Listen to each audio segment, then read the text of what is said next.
Gusto mo ng vacay o bakasyon pero short ang iyong budget?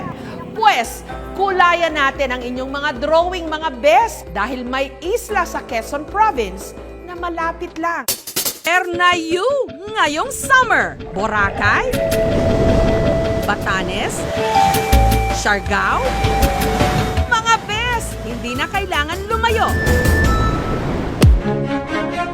Dahil lahat halos ng ganda ng mga islang ito, meron din sa Quezon Province lang.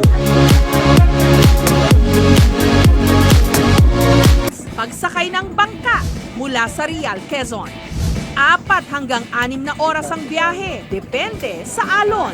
400 pesos ang pamasahe. At iisa lang ang biyahe araw-araw. Ang mga bangkang ito para talaga sa cargo. Pero dahil meron ng mga turistang pumupunta roon, sinasakay na rin sila ng mga bangka. Dati naman kinakarga po namin ay supra. Ito po yung mga kahon, yung mga paninda. Ang mga bangka meron parang mini second floor para sa mga gustong makaidlip sa biyahe. Meron din silang simpleng free lunch na ang naghanda, crew mismo. Ang dagat sobrang linaw.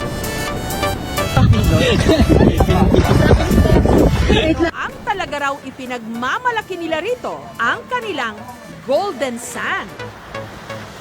Na sa sobrang pino, lulubog agad ang paa ng sino mang tatapak dito. Sa mga gustong libutin ang mahigit 5,000 hektarya ng isla, sa halagang 600 pesos lang, pwede kang mag-day trip sakay ng habal-habal.